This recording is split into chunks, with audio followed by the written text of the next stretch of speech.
Live from SABC headquarters in Auckland Park, Johannesburg. Welcome to this week's first edition of the Watchdog. My name is Vuyo Mvogo, and on the show this evening, one councillor shot dead, another fighting for his life, guns, part of meetings where members beat each other up. All this coming weeks before the party elects its provincial leaders in the Eastern Cape. We speak to the party's Eastern Cape Deputy Secretary.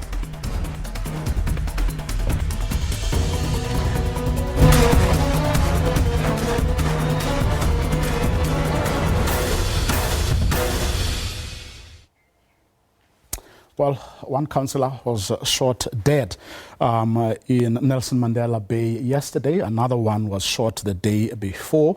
And visuals have been circulating on social media of members attending meetings, carrying guns, others beating each other up. What is going on in the Eastern Cape? Well, joining us to talk about this is Helen Sauls-August, who is the ANC's Provincial Deputy Secretary in the Eastern Cape. Helen, good evening. Thanks very much for your time. I'm hoping we're going to be able to show some of these visuals that has been circulating on social media. Really not unflattering, you know, about your party. What's going on? No, good evening, Vuyo, and good evening to the viewers. Definitely, this is not what the ANC is about. This is quite a barbaric and deplorable act. And this is not in the year of unity and renewal, where we have to defend and advance our democratic gains, where you would see thuggery and criminal element taking over and basically in Nelson Mandela becoming the topic of conversation and actually murder being a means to an end for those who are aggrieved about whatever processes. I'm going to play a package our colleague from our PE office did today about the death yesterday of the councillor I'm referring to. Regional ANC leaders have appealed to the community to come forward with information that can assist with the investigation of the case. The ANC says the matter does not make sense as councillors are elected through the will of the people. A passenger who was with boy in the vehicle was wounded in the attack. We want to pass the message to the family first, to pass our condolences as the REC. Fortunately, we are coming from the house this morning. We have met with the family. It's quite new and disturbing to us. Generally, this is a very stable region of the ANC. Things of this nature don't happen in our region. We are quite shocked. We did release a statement on Friday that we are calling for calm. The matter also came as a shock to the members of the Nelson Mandela Bay Council. We were very saddened and shocked to hear about the killing of one of the councillors. Our councillors, Councillor Boy. Councillor Boy was a gentleman. He was a very nice person, humble person. So we're really sad, and we want to we inform the family that we will be supporting them. The police are investigating the shooting incidents. Analysts say these incidents point to the struggle for access to the material gains. The conflicts that have broken out of late have nothing to do with the ideological direction of the party. They have to do with who stands a chance of benefiting from material gains. These fights amongst ANC members have to do with an attempt by some of the ANC members to have access to political power, because political power gives the political elite access to economic resources in government. Also, political killings have to do with an attempt by some ANC members to eliminate their political competitors. The Eastern Cape Premier Oscar Mabuyane has called on the Provincial Police Commissioner to mobilize all necessary resources to put an end to the shootings. He says there seems to be a well-planned act of violence with a murderous intent. Zolani Moe, SABC News, Gqeberha in the Eastern Cape. Ms. Solz-August, obviously, I mean, the police are hopefully doing their work, but one is interested in your analysis as the leadership of the ANC. What, in your view, could well be behind what we're seeing? Well, obviously, as you are saying, first and foremost, we do want to plead with the law enforcement agencies that they must get on the ground in Nelson Mandela. This is now the second incident, obviously, there, and one cannot condone these acts that is taking place. We know there's been, the last 2 years, there's been a level of stability in Nelson Mandela, but we also know prior to that, we've had numerous killings. Over the last 4 or 5 years, you've had almost 22 SMMEs being killed in Nelson Mandela. We've had former councillors, and the ringleaders to date have not been brought to book. So obviously, these incidents, from where we are standing, we don't believe it's got anything to do with the SMMEs. We, from the glance and having just spoken to the regional secretary, the regional chairperson, we are still trying to analyze if it's got anything to do with the upcoming conferences. We know, for instance, that Comrade Maswi Mini, who was shot through the face, was very vocal in saying that the organizational processes must be transparent and must be free, and that he's not going to allow any intimidation as the chairperson of that branch. And those are the principles that he stood for, because those are organizational principles. We know that the late Comrade Boy was the deputy chairperson of his branch. And as people all know, very humble, very quiet, very committed, who just did his work to the best of his ability. So all of these issues, we have sent a team in from the PEC, hopefully to be joined by NEC deployees, to unravel if it is organizational interdynamics, that those issues be dealt with as a matter of urgencies, and those implicated must be brought to book, and that the law enforcement agencies this time around must be decisive and must be thorough in the investigation. We owe this to the spouse of the late Comrade Boy, his family, his friends, his colleagues, to unravel what has happened, as well as to the Comrade Maswi Mini and his family, so that the culprits and the brains behind these ones, those who are orchestrating these things, can be brought to book as soon as possible. If you weren't able to analyze and arrive at conclusions about the previous incidents, the incidents of the past 4 or 5 years, which involved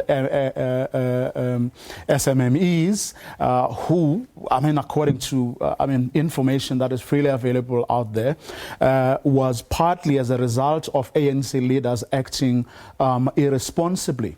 Now, there can then be no hope that you will be able to put your finger on what is going on now.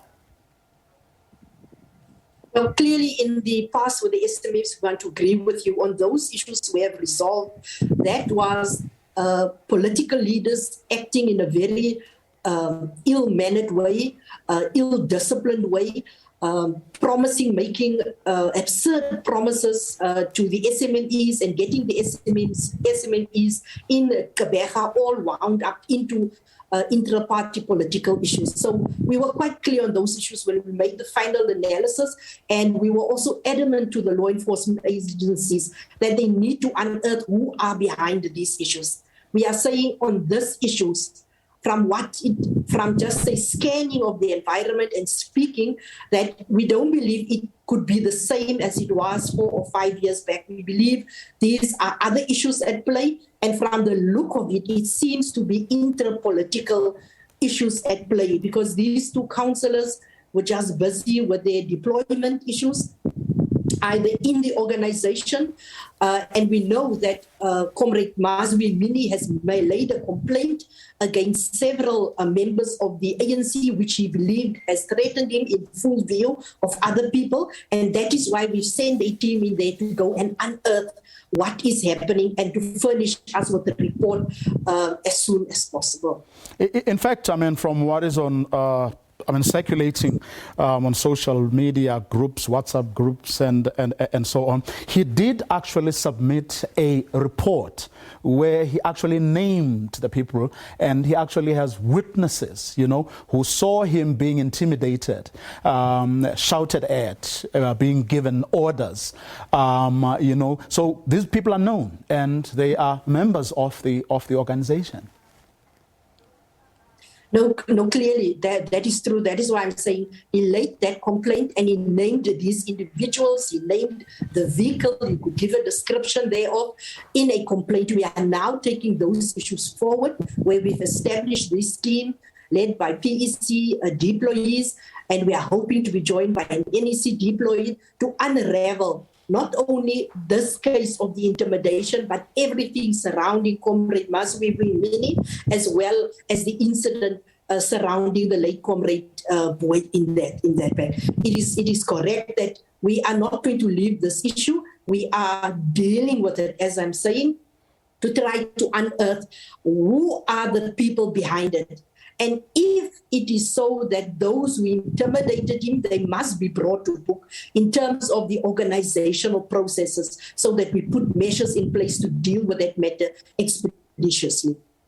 I don't know if you've seen some of the videos doing the rounds showing, you know, at least in one instance, you had someone inside a meeting carrying a gun.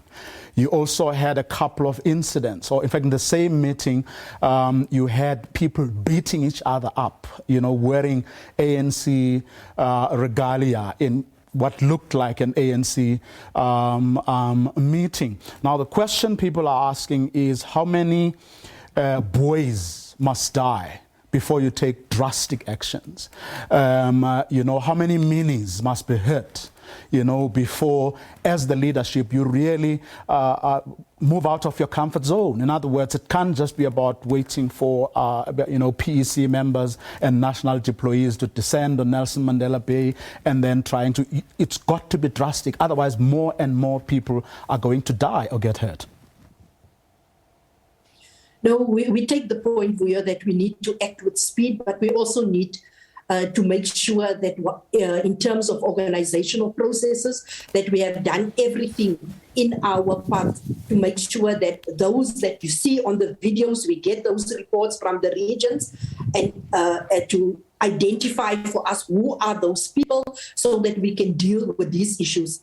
In the case of where some of these issues have happened in the province, we are still waiting for a detailed report, even from the Nelson Mandela Bay RC, with respect to the allegations made against those that Mazwi has identified. So we need to be thorough in that process.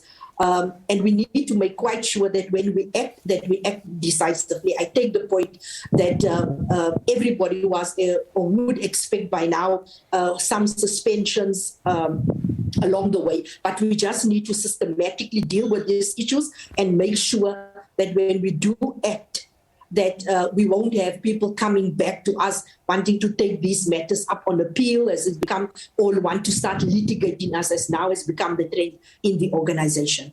Have you also tried or thought of maybe, because some of these things are happening in the name, you know, of some of your own comrades who are in leadership positions, including yourself? I mean, one faction that wants Oscar Mabuyane to stay on as the provincial chairperson, the others backing Mr. Matikizela. Have you, as the leadership, said or sat down and said, look, we need to go and show a united front and show up everyone who is doing anything wrong or untoward in the name of any of us, you know? In other words, have these people come forward to say, you know, don't do these things like not in our name. No, definitely. I think if you were in our PwC today, This is exactly how the PwC resolved on this matter, that we need to go to Nelson Mandela, declare Nelson Mandela first as a hotspot, go into Nelson Mandela, engage the branches there and the membership of Nelson Mandela with our NEC employees as soon as possible, and read the Riot Act to them, as well as all of us, as you are currently saying, as PEC members, that we need to stand united around this issue, that not in our name, that it cannot be acceptable that in 27 years of our democracy, that if people don't agree with each other, the first thing that they will take up is arms and start beating up each other and even killing each other. It cannot be. That is not the organization that we love. That is not the African National Congress. And we need to root out these despicable, barbaric acts and the criminality, the criminal elements that have infiltrated the organization. We need to deal with them and root them out decisively. Thank you very much for your time this evening, Helen Sauls-August, who is the ANC's Provincial Deputy Secretary in the Eastern Cape. One councillor dead, another leader shot at. You saw those visuals we've been playing there of members brandishing guns, at ANC meetings, others beating each other up. Lots definitely going wrong. The story will keep on monitoring. After the break, highlights of day one of the State of the Nation debate.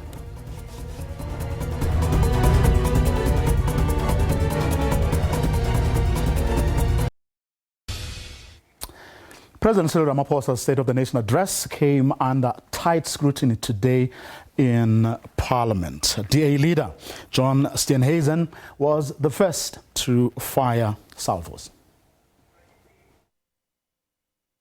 Large parts of the President's speech are straight from the DA's playbook.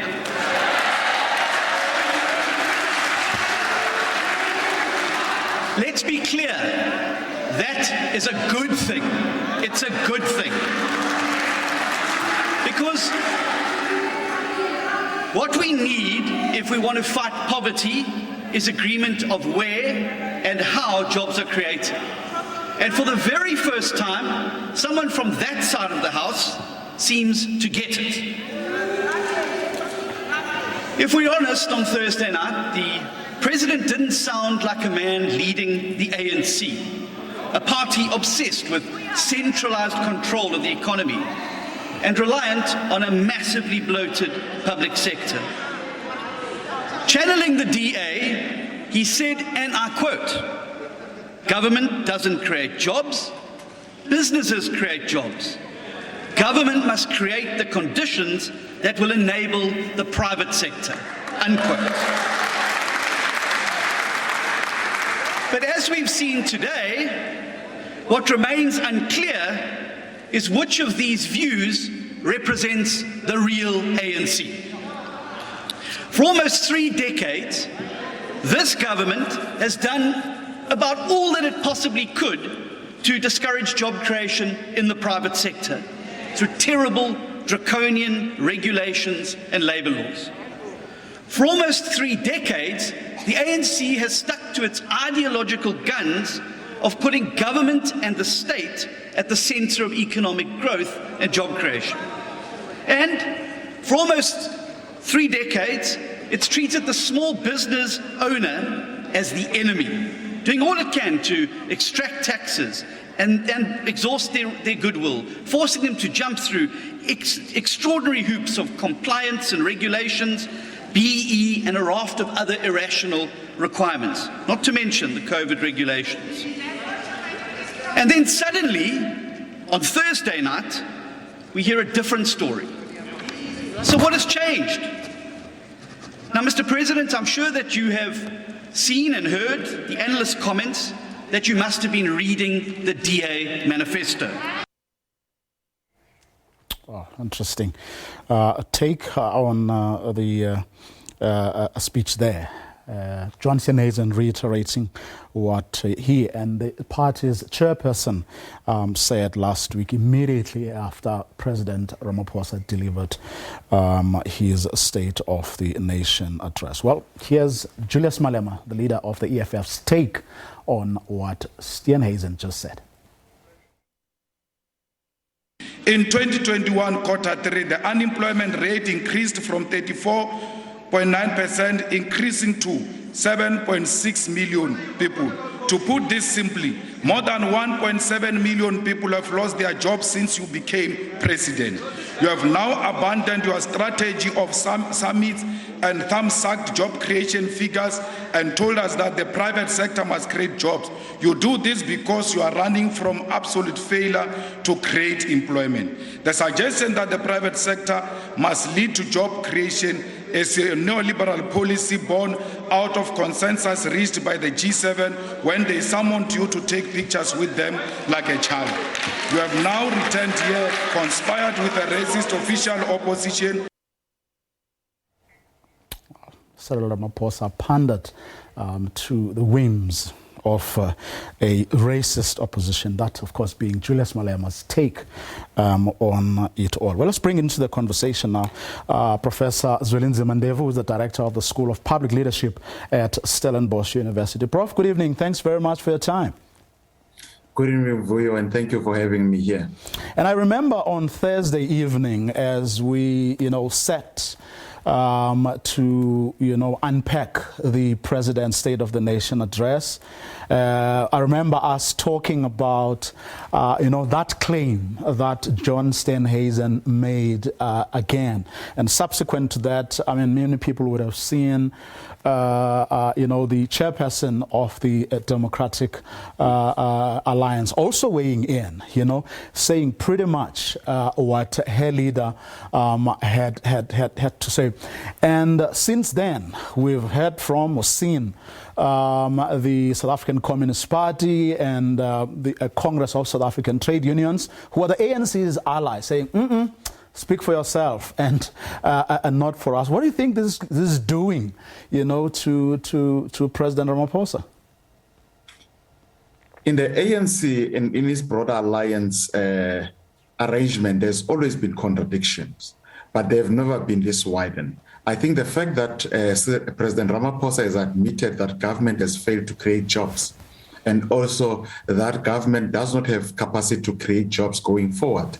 And the only solution that he thinks is viable, it's allowing businesses to assist government by taking over some of their responsibility, might have angered those alliance partners, the COSATU, because we know mostly they represent workers and their rights would be infringed on, and the South African Communist Party, because historically it is a communist party that wants the state to actually take full responsibility of all means of production. So that gap within the ANC that would normally say is a broader church is widening. It is for the first time that you see opposition parties, and in this case, the main opposition party, celebrating the state of the nation of a ruling party, in this case, the ANC, because of that gap that is widening. It seems to me that the voice within the ANC that is beginning to say that the state must know its place is growing and growing, and President Ramaphosa might have confidence in that sense.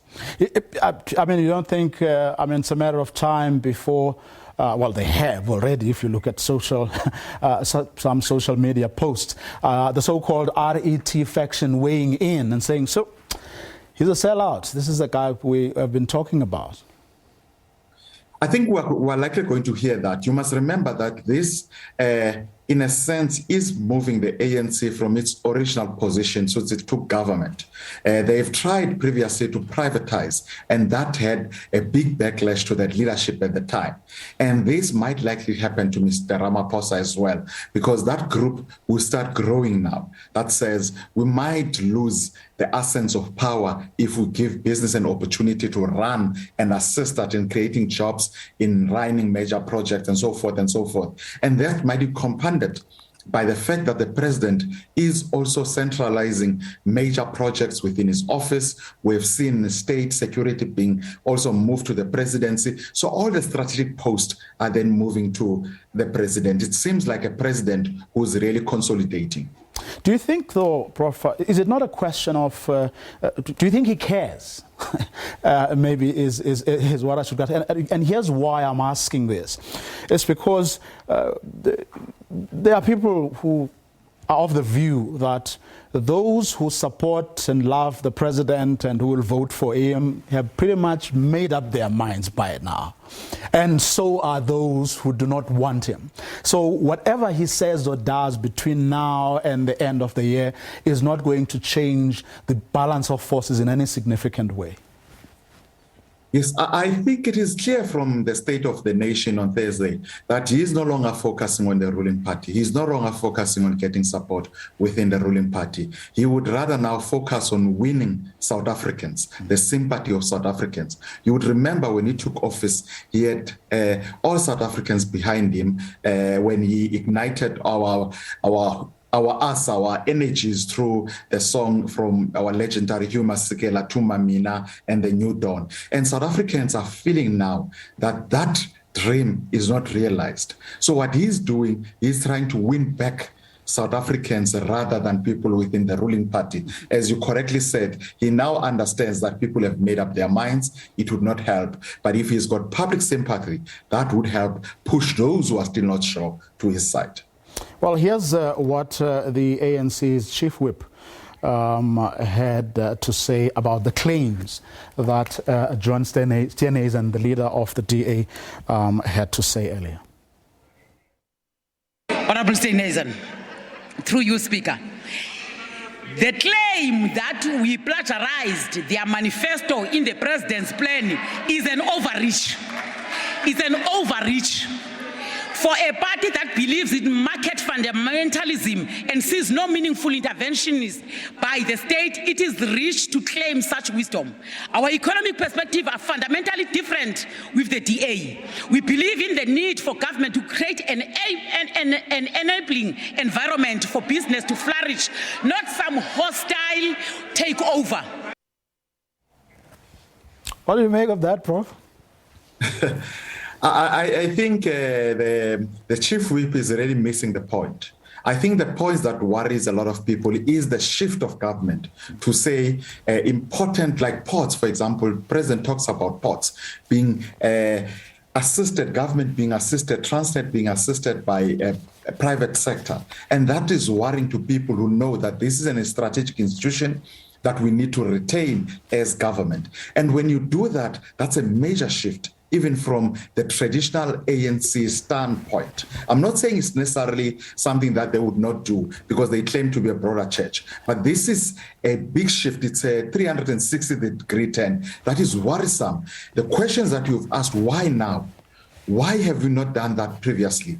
And there has been call, not only from DA, from other political parties for government to move to this direction. And government has resisted that for obvious reasons. Once you do that, private sector is likely to take over. And what we want to know is why now? Now, Malema then, Julius Malema then started to look at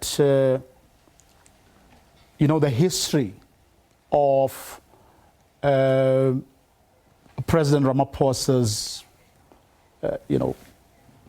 wanting to be ANC president. And here's why I found that particularly interesting, because in somewhere in corners or outside of the public eye, one knows of a lot of ANC people who are, by the way, staunch supporters of the president, but who share and express the very sentiment.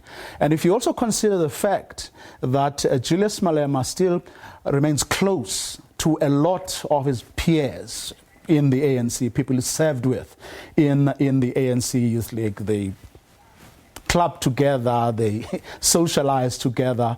Often one wonders, whether, in fact, this happens often where you get him to articulate the sort of things that ANC people won't articulate publicly, precisely because, I mean, he can. But take a listen to how he sees or characterizes President Ramaphosa. You are currently the worst president to have ever occupied that position, and you are the worst president that has ever occurred to black people, and you are not surprised that black people are getting poorer under your leadership. There is no successful black businessman who was thriving before you became president who can claim that he's still thriving under your leadership. All those BEE deals which were sealed before you came in, they were terminated by white capital because they said they no longer need BEE partners. They've got you. You will protect them. Everyone who supported you, every business person, black business person who donated money into the CR17 and campaign, today says a different story because you have abandoned all of them for your own white monopoly capital. Under your leadership, we have the highest level of poverty and suffering of black people, the highest level of unemployment, the most disorganized and compromised security sector, the most frequently electricity cuts and load shedding, high levels of corruption. Parliament banned under your leadership of government, and not because it was banned by a homeless person, but due to negligence, dysfunctional public health care system and infrastructure.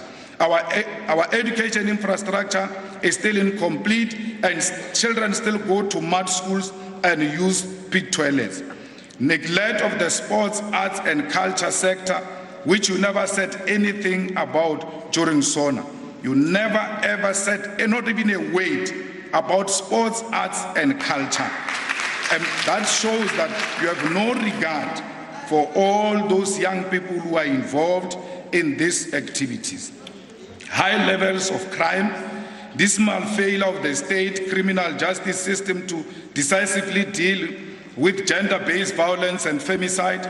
Local government, particularly in rural areas, is dysfunctional, with more than 128 municipalities in financial distress.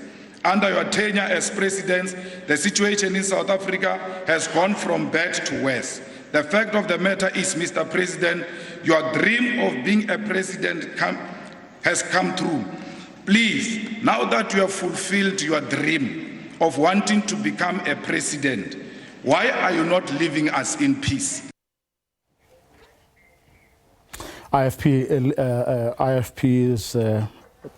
former leader of the IFP, Mangosuthu Buthelezi, was not in the House, but the IFP's chief whip, Naren Singh, read his contribution. Take a listen.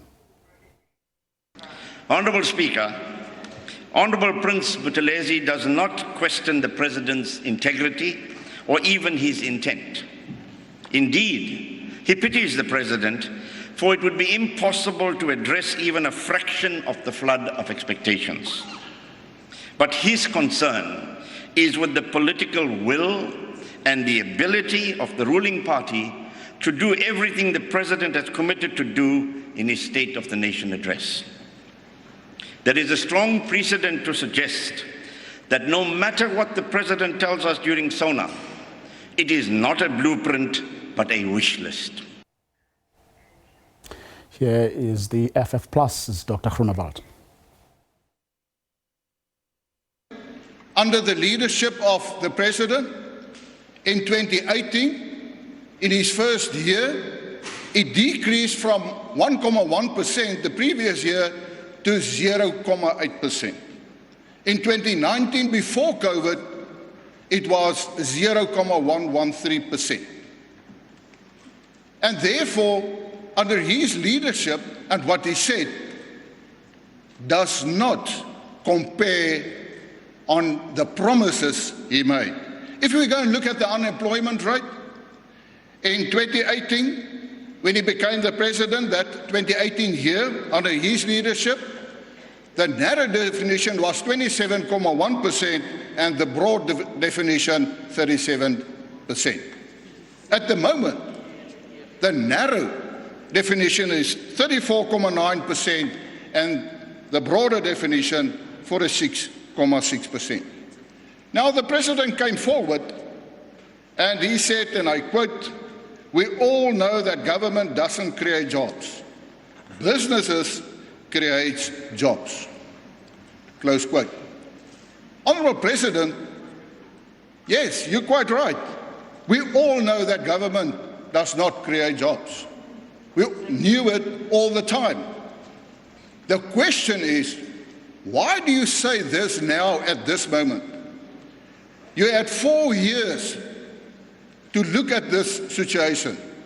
And yes, in today's weekly newsletter, you said that since '94, the ANC had a mixed economy. And quite a lot of people get excited when they heard what you said. And they see it as a second new dawn. What they don't realize, they're still actually in the dark of the first dawn of 2018. And here's the UDM's Bantu Olomisa.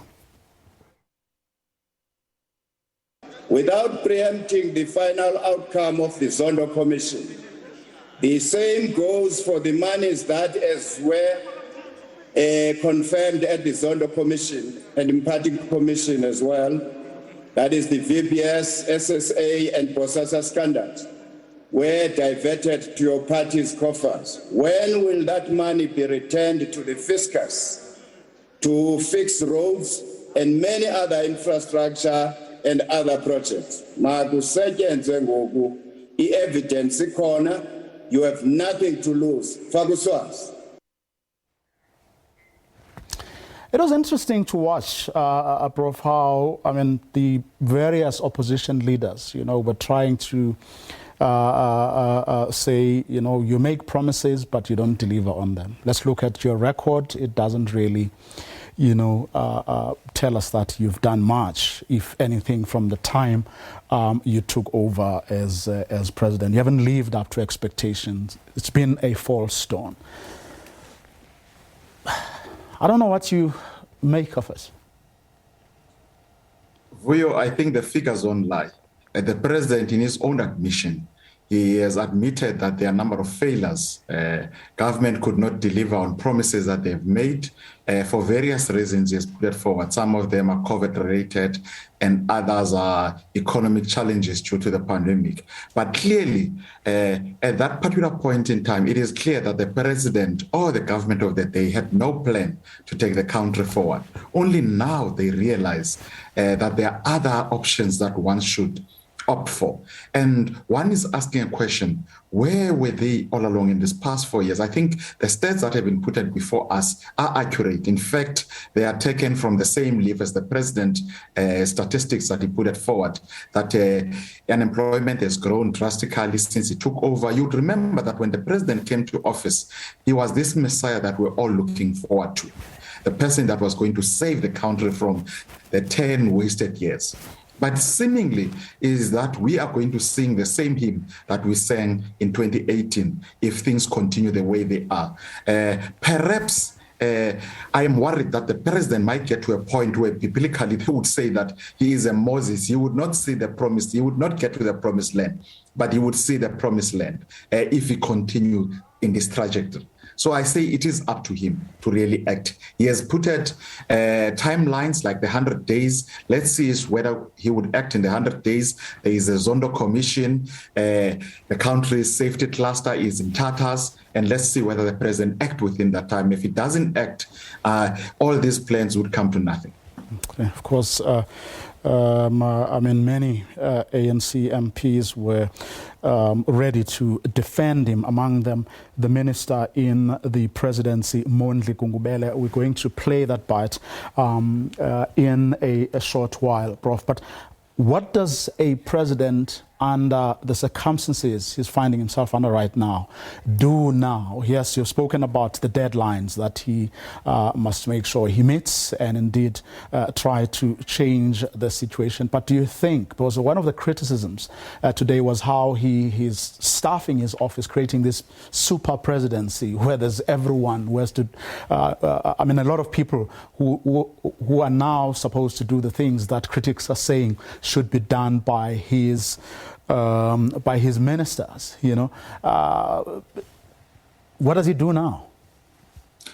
I think the president needs to give leadership, needs to be firm, needs to take decisions to ensure that institutions are capacitated, and those that are not functional, he puts consequence management in place. Many people who are commenting around the president staffing his office instead of dealing with the issues of non-competence and non-performance are correct. You, for example, want to bring a person that is going to help you deal with environmental issues when you have a ministry that has to deal with that. If that ministry is not functional, you must take that ministry to task. The person who's politically responsible for that particular ministry must be taken to task. Continuously appointing new people around your office would not help really to deal with this situation. We are going to have a crisis of overstaffed presidential office that is not able to deliver because you've got technocrats that are only concerned with policies but not delivering. So the president must give leadership, must give political will to take decisions. The Ministry of Small Businesses, if it's not functional, the president must do something about it and not appoint new people.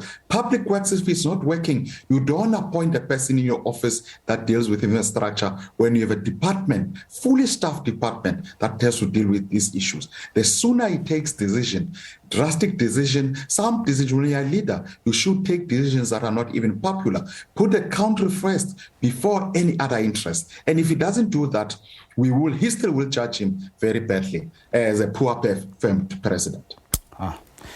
Must show leadership. Professor Zwelinzima Mandevu, who is the director of the School of Public Leadership at Stellenbosch University. Thank you very much for your time. Well, here's how the minister in the presidency came to his boss's defense.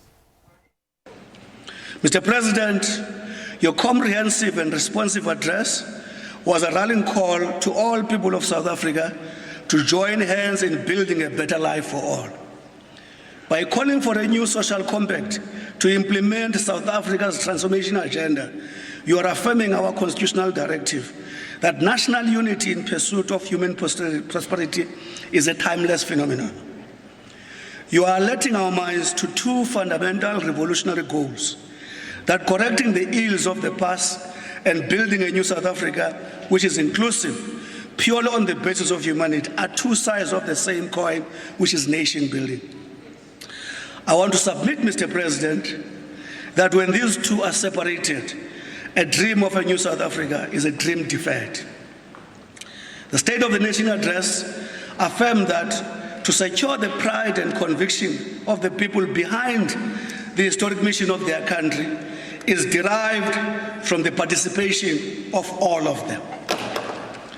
Therefore, we appreciate that for all South Africans to unleash their energies for the success of Project South Africa, they want a government which is consistent, coherent, and predictable, because predictable is a basis for leveraging on the energies of our people. Honorable Speaker, in fostering this new consensus, we seek involvement of compatriots whose interest is the shared prosperity of the people of South Africa from all sectors of society. Well, let's change tune now. Today being Valentine's Day, for those who celebrate it, we thought, it would be interesting to talk about this. The Nelson Mandela Foundation today released a letter from Madiba to a young girl who wanted his views on love and on Valentine's Day. To help us do that is the CEO of the Nelson Mandela Foundation, Mr. Silo Adang. Silo, good evening. Thanks very much for your time. Perhaps give us a context to this letter. I mean, this young girl wrote to Madiba wanting his views on love and Valentine's Day. Do we know why? I mean, she chose to write to him? So thank you very much, and good evening, Vuyo. The context, I think, it's about Madiba, who is in office and receives letters from everywhere. And close to Valentine's, a girl wanted to find out more on how Madiba defines love, how he views people who celebrate Valentine's, and whether he even understands what Valentine's is. And Valentine's Day is, and you can see a diplomatic Madiba in his opening response. He tries to dodge the questions by saying that he's too old to be discussing such intimate matters with a child who could be a grandchild. But he then still entertains the thought of responding to the questions, and admitting that he's so conservative that he has not been able to even understand what the average person would understand as love. That opening paragraph that you've got, he tries to then just say to her, I don't have a dictionary meaning of love, but one should just understand that it comes with care and all that goes with that. But that's Madiba again, trying to be a listening president, a listening statesperson, one who kind of tries to entertain the citizens, including a child. Then as the letter goes on, perhaps before trying his best. Yeah, perhaps before we go to the part he says later, maybe I should just read that first line just to augment what you're saying. He says, it reads, age and a conservative cultural background do not make it easy for me to discuss in public such intimate feelings or emotions. This is especially the case when the question is asked by one young enough to be a grandchild. Which is what you just said. But then later on, in the letter, he then says, and this is interesting how he then brings his worldview, but what he was about, into the conversation that is supposed to be about love and Valentine's Day. He says, I would think that people who subscribe to the same values, who share a common vision, and who accept each other's integrity, have laid a basis for a good relationship. But to this, there are a wide range of notable expressions. I'm not sure if all South African women subscribe to this idea, and it would be risky for a man who knows little on this subject to hazard some gratuitous advice, except to say that those who promote Valentine's Day are, in a sense, role models. It makes unique qualities to do good. You know, that letter again, it's one where you have Madiba who tries to also, like you said, open his worldview to this child to say, in my view, we should be valuing people more who just want to do good, who spread love as much as they can, and not even just dwell too much on definitions of love. And I guess for those who wanted to dodge Valentine's, Madiba gave them a way out by saying that he doesn't think all women subscribes to Valentine. Not only that, that not all humanity believe in Valentine. So for those guys who have been saying they are attending men's conference in order to dodge Valentine's, there's your way out coming from Madiba's letter to the child. Oh, but then, as he also says that nothing should, suggest that nothing should stop people who subscribe to the same, values, who share a common vision, who accept each other's integrity, and have laid a basis for a good relationship. So, look, again, it's for those who subscribe to it, like you say, and he's being accommodating of those who love Valentine and have gone out to buy those mugs and written "I love you" and all that, and I guess if you subscribe to that, you again, Madiba accommodates you too.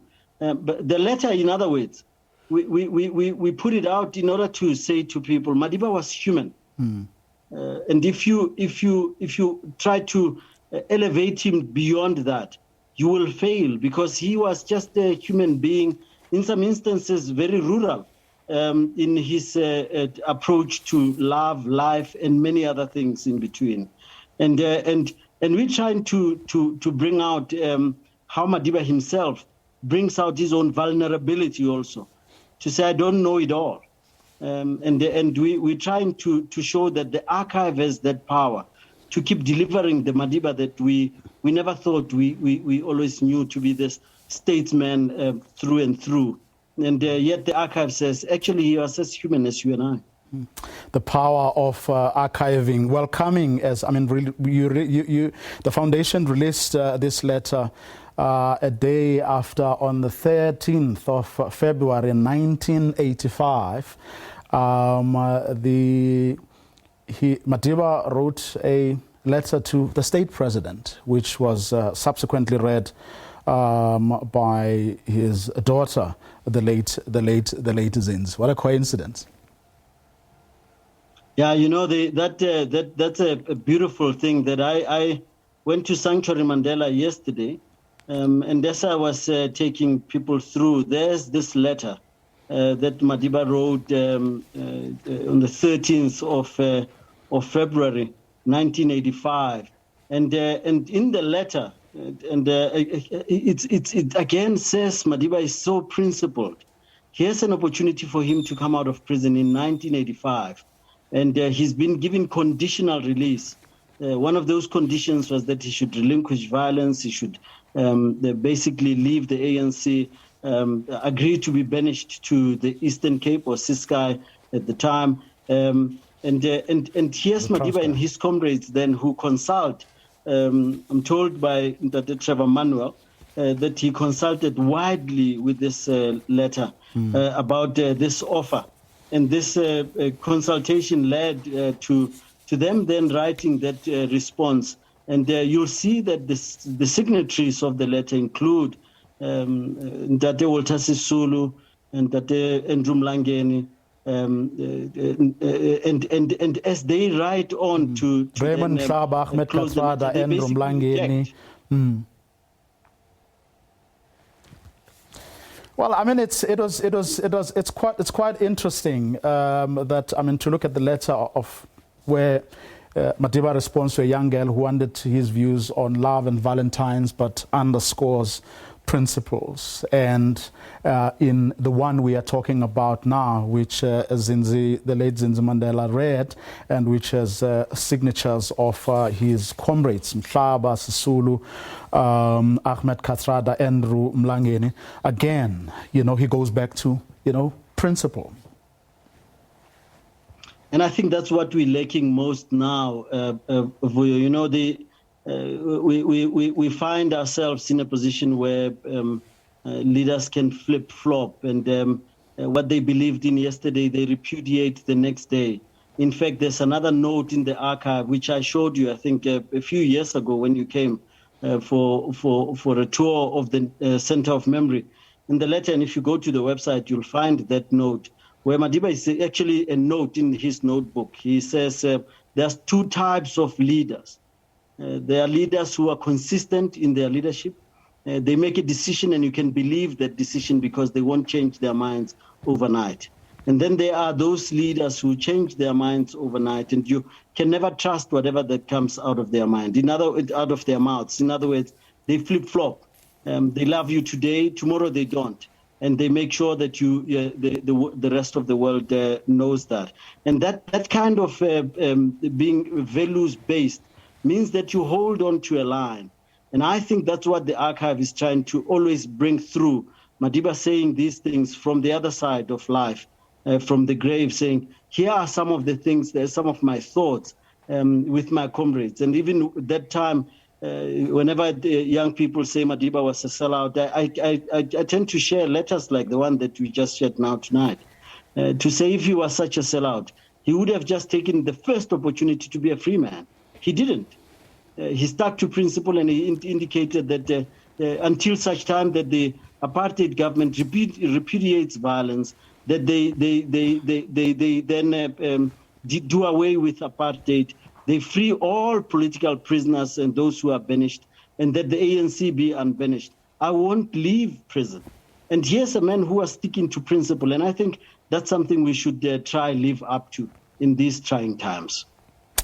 And that's where we're going to end it. Thank you very much, Mr. Atang. He's the CEO of the Nelson Mandela Foundation. On a day, we're talking about a letter from Madiba to a young girl who wanted his views on love and on Valentine's Day, and today being Valentine's Day. And on the same day that our political leaders were debating leadership and the state of our nation, we go back to the archives, Nelson Mandela rejecting an offer from the apartheid government to be set free on conditions. That's our show for this evening. To join us again tomorrow night, 8 p.m. sharp. Good night.